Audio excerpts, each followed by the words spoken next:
The fragrance of selfless love that has drawn the world into one family.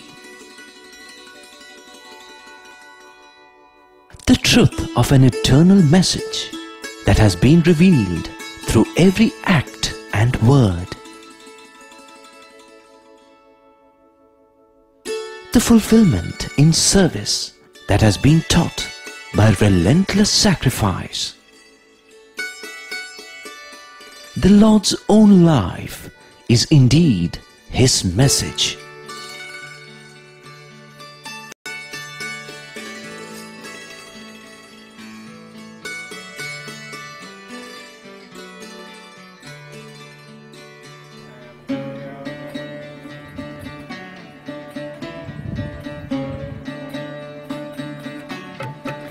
Sai Ram, warm and sunny greetings from Prashanthi Nilayam. Welcome to the 14th episode of our ongoing month-long serial entitled The Message of the Lord. In the last 4 episodes, we saw what Bhagwan Baba, through his own life and through the hospitals that he has established, showed mankind how medical care for everyone must be established. In today's episode and the next 3 to follow, we shall see Bhagwan Baba's message regarding education. Have you ever wondered what exactly the word education means?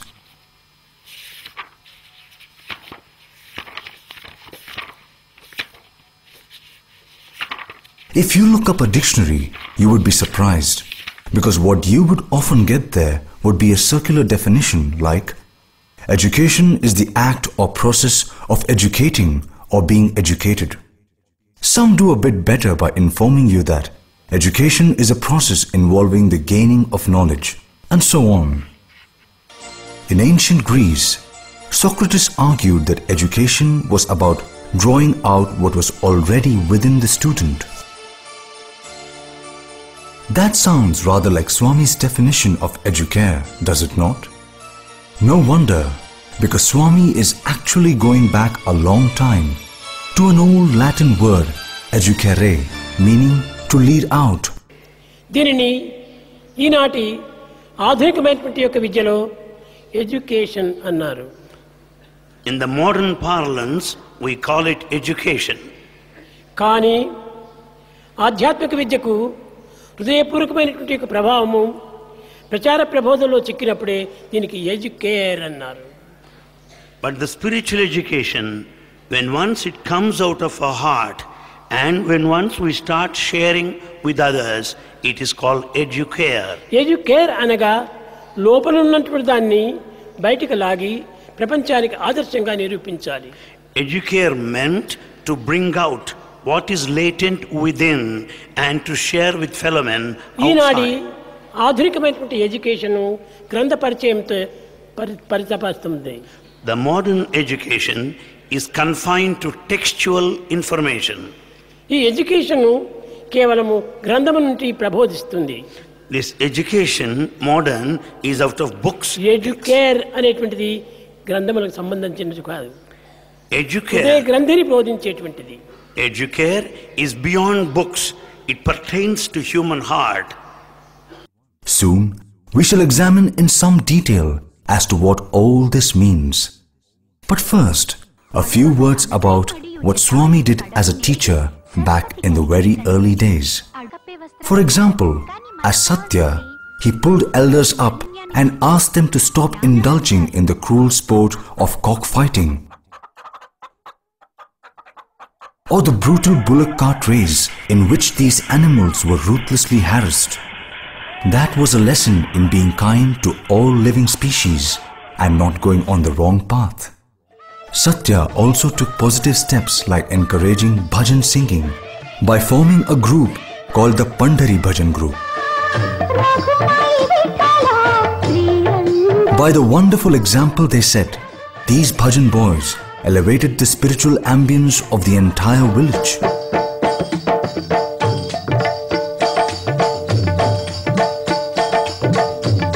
No wonder that from then to now, bhajans have and continue to play an important role in Swami's master plan to achieve the collective spiritual sensitization of entire groups and via them the whole of humanity.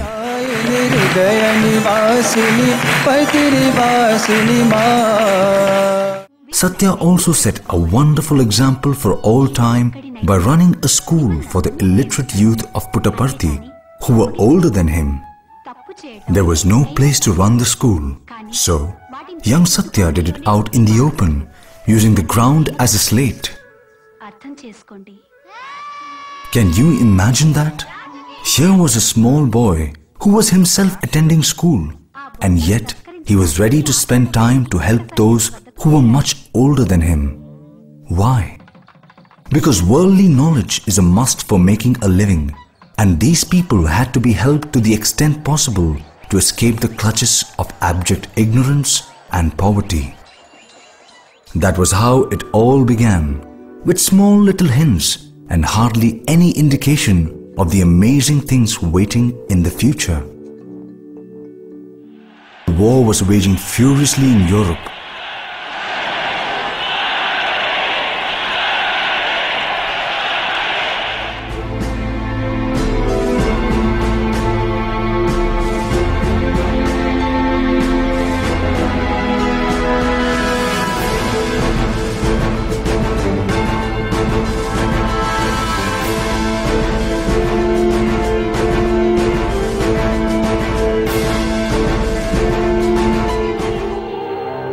Satya in far-away rural India changed the entire ballgame on 20th October 1940 when he quit school in order to assume his role as the avatar of the age, for which purpose, in fact, he had taken birth and assumed a human form. నా అనే మాట అహానికి శబ్ద రూపం. అహం కనిపించని విషం వంటిది. ఆత్మజ్ఞానం అమృతం వంటిది. నేను Sai తెలియు నిక్కముగను.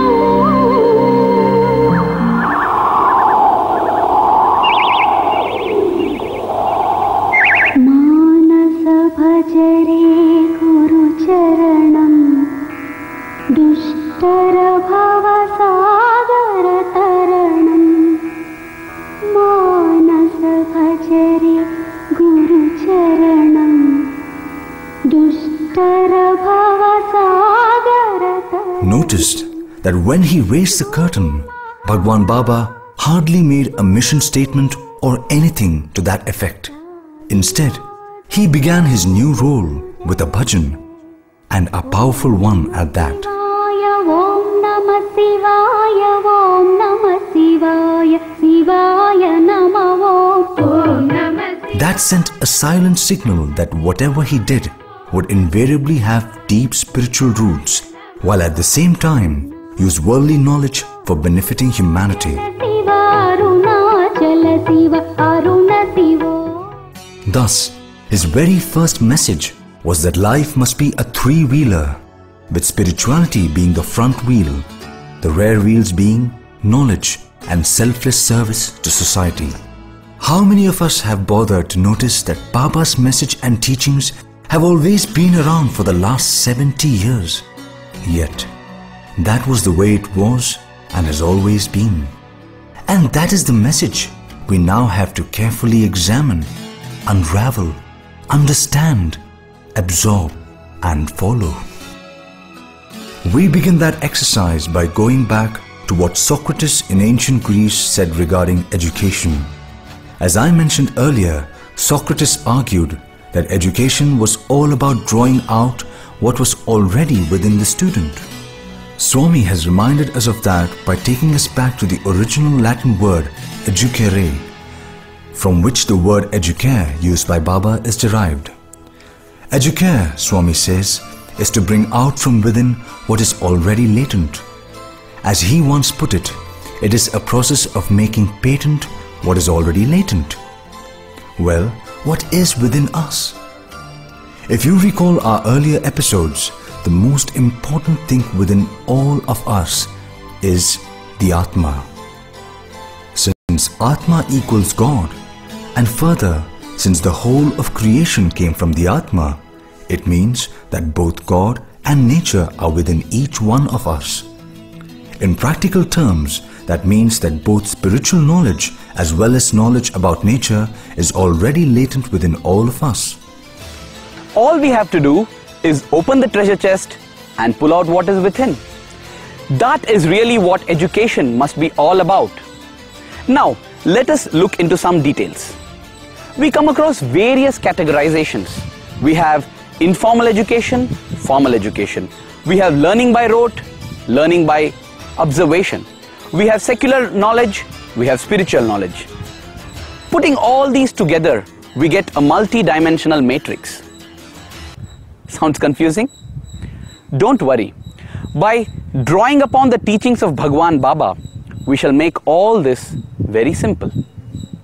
Let us start with informal learning. How many of us realize that babies learn a lot of things as they grow up just by observing things around them? If you think about it, it is really amazing. The baby sees, explores, and finally learns something by figuring out what it is dealing with. What you see here is an example of informal self-learning. That which is to be learned about is outside, in this case, as a part of manifest nature, and the baby learns by observing and absorbing.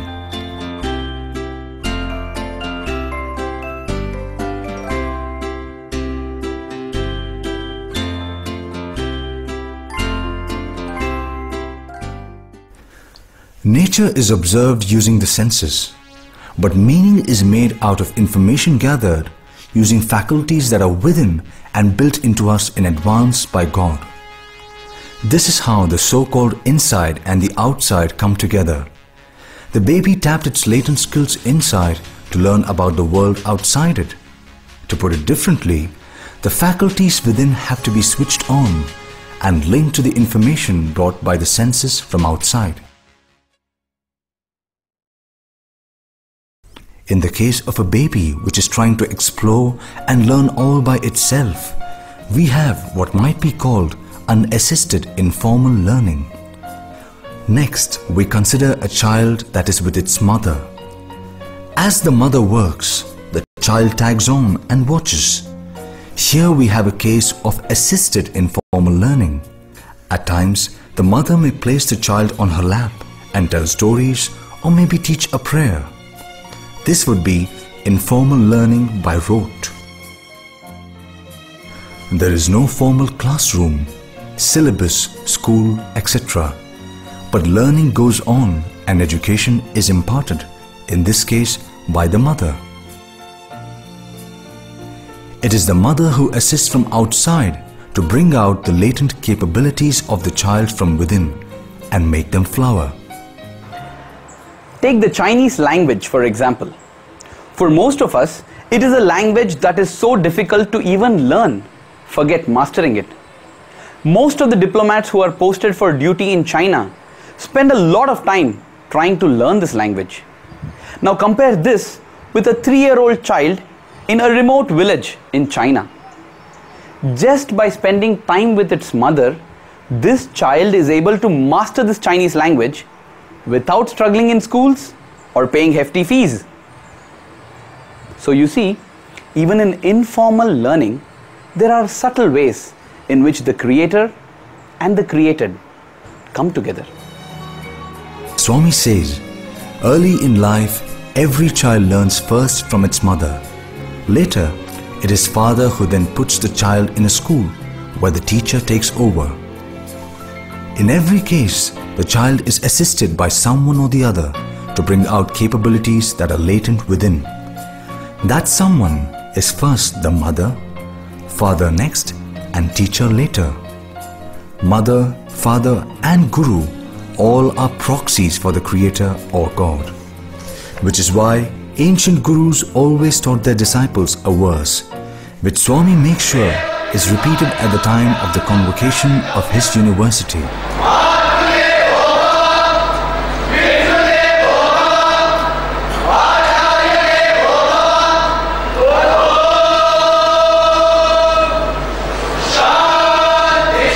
What this rather important Vedic verse declares is that Mother is verily God, Father is verily God, and teacher too is verily God. Why? Because each of them in their own way help the child to learn, meaning they help the child use latent skills to learn many things and also something about values as well as about God. Let us now focus a bit more on what exactly is to be learned and how. Knowledge of everything present in this world falls into two categories. 1. Knowledge about nature, and 2. Knowledge about the self or the Atma. In principle, nature having been born from God or Atma, whichever you prefer, knowledge of the self would include knowledge of nature as well. However, at the practical level, equipped as we are with sense organs which are meant to connect directly with the external world, there is a kind of shortcut, shall I say, for acquiring knowledge about nature. Later we shall see that this shortcut does not apply when it comes to knowledge of the self, and this difference is rather important. At this point, let me just say, there are many advantages to learning about nature by direct observation, and indeed that precisely is what humans have been doing for thousands of years. For instance, it was by following the stars and planets as they moved across the sky that ancients in all lands were able to prepare almanacs that predicted eclipses. Similarly, by watching the weather for years, humans have learned all about the best time to plant crops and to harvest them. And the list goes on. Okay, all this is perfectly understandable. But what about this business of bringing out from within? That doesn't seem to have figured anywhere in what has just been discussed. Baba gives the answer to that question. He says, effectively that is, when you look around, you see many things. So do birds and animals. They also see but cannot understand, whereas you can. And that is because of the special powers and capabilities that God has built into you.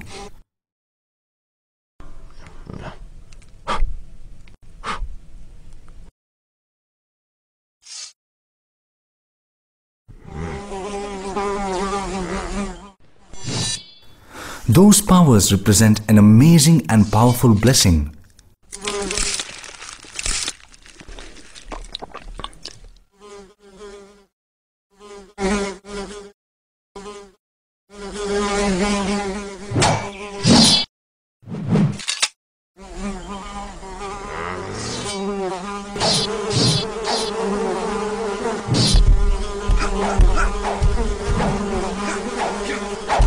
So you see, even while you're trying to study nature by observing what is outside of you, God from within gives you special tools to help you understand what you're seeing.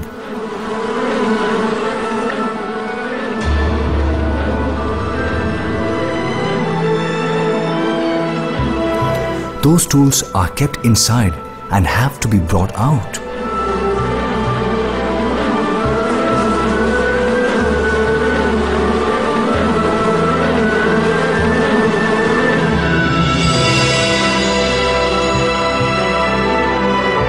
You must tap the inside, not merely for knowing more about the world around you, but for something else also.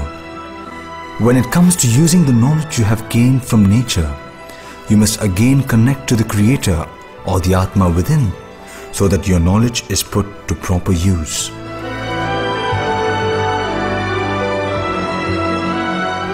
So maybe we can make better sense of what Socrates said when he declared that education is all about bringing outside what is within.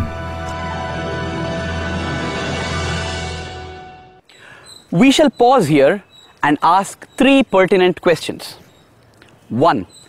How many of us know about all this? 2.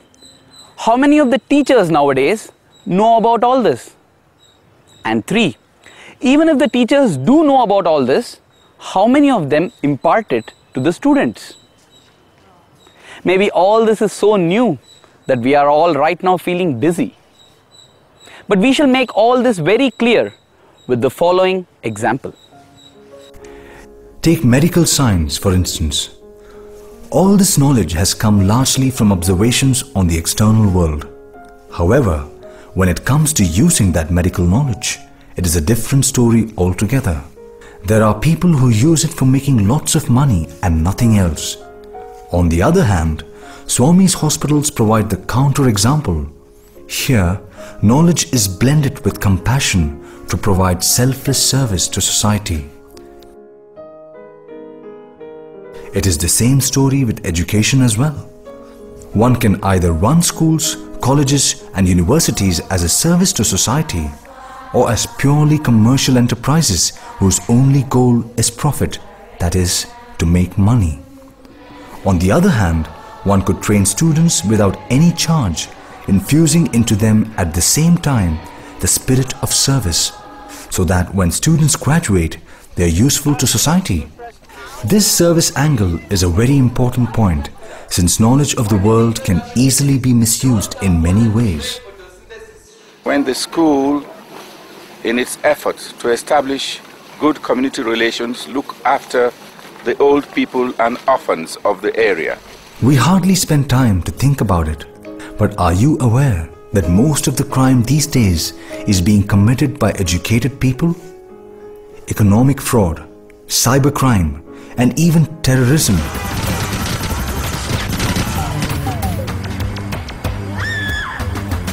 All these are planned and executed largely by educated people. And just think of the deadly weapons, including weapons of mass destruction.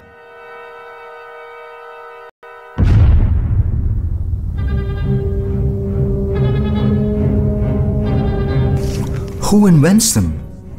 Is it the uneducated villager or the highly trained scientists? As far as knowledge is concerned, there is knowledge related to the world we live in and knowledge related to the Atma, or the knowledge of the self as it is sometimes called. This means that no learning process or education is complete if it leaves out one of these two. That is to say, one cannot be a businessman and say, "I am too busy and I have no time for God." Equally, one cannot say, "I am focused on being a yogi and have no time for this world." However, we shall come to all that in subsequent episodes. What we should take care to note is that even where secular knowledge is concerned, there is an important role for the insight to play. This role has two aspects. Aspect 1 is use of faculties within, that is the brain and the mind, for learning about the world around us. Aspect 2 is to be guided by the conscience in not misusing the knowledge gained for excessive profit, for cheating and for causing harm. But what about the knowledge of the self, or Atma-jnana? Can that also be obtained in the same way, that is through formal education? It turns out that this is not only a special case of education, but also has an important difference.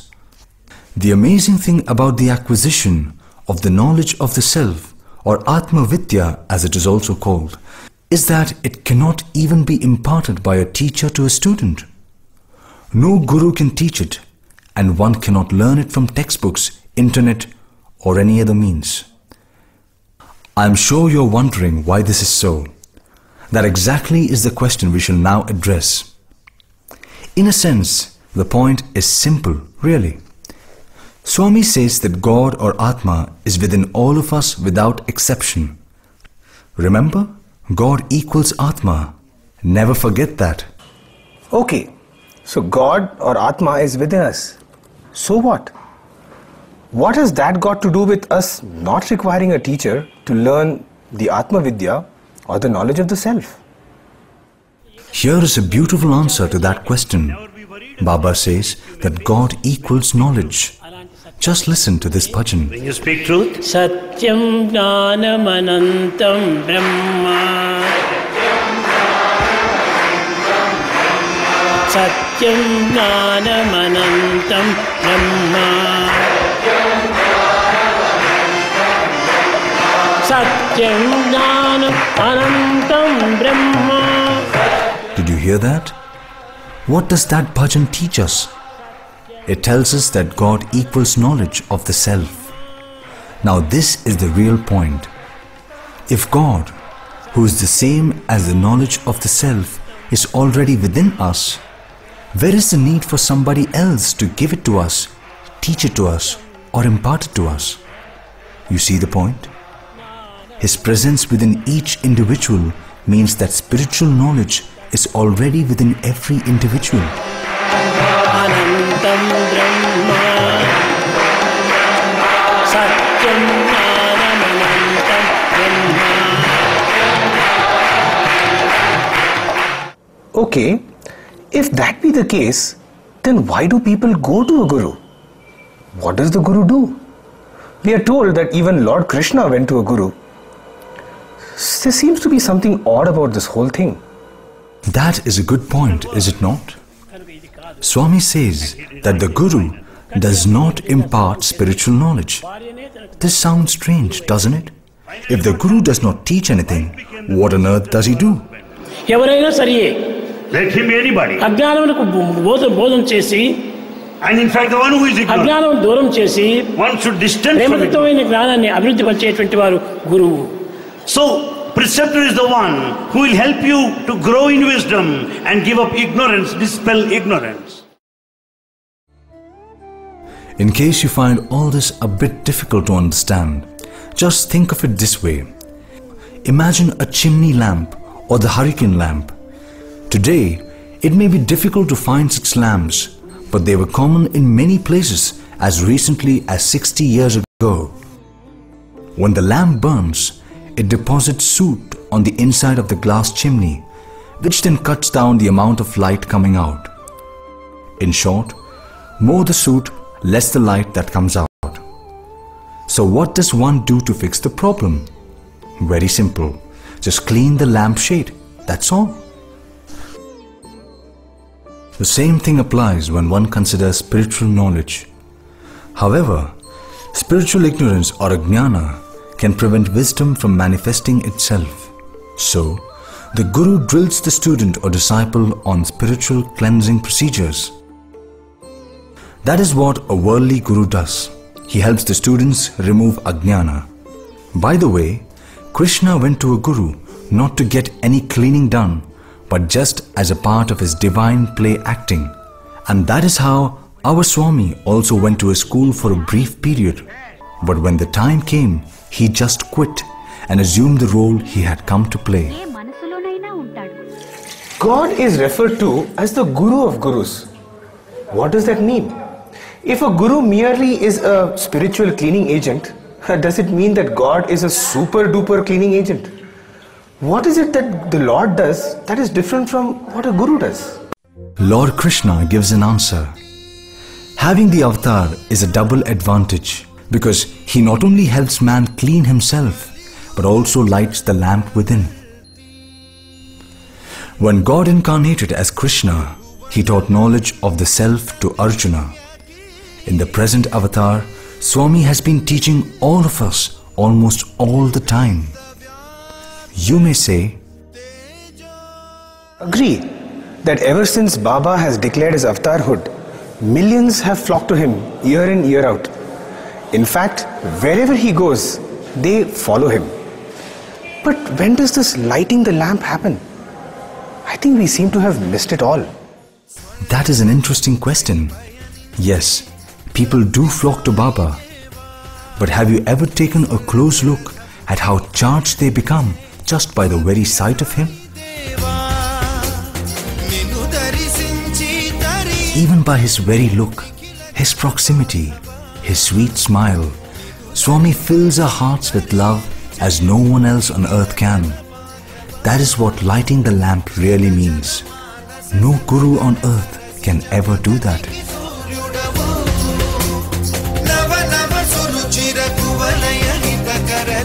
That's something that the avatar alone can do. Light the lamp of love within us. That is, God as Guru is different from worldly gurus. He scrubs us by not only telling us about do's and don'ts, but also motivating us to engage in service, sing bhajans and so on. But most of all, he literally squeezes our hearts, pulling out pure love.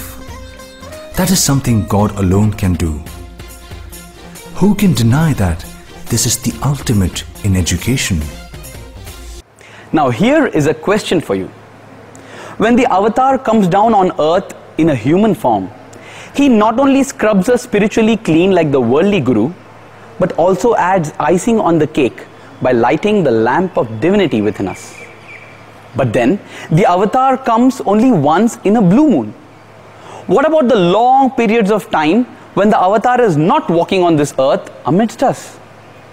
Is humanity condemned to a life of spiritual darkness? Think about it and try to come up with an answer for this. In the next episode, we shall try to answer this question. But in the meanwhile, do try to come with an answer for this question by revising Swami's teachings that we have gone through in the last few episodes. That's all we have for this episode, and we hope to see you again tomorrow for the next episode. We hope that you're enjoying this series. Jai Sai Ram.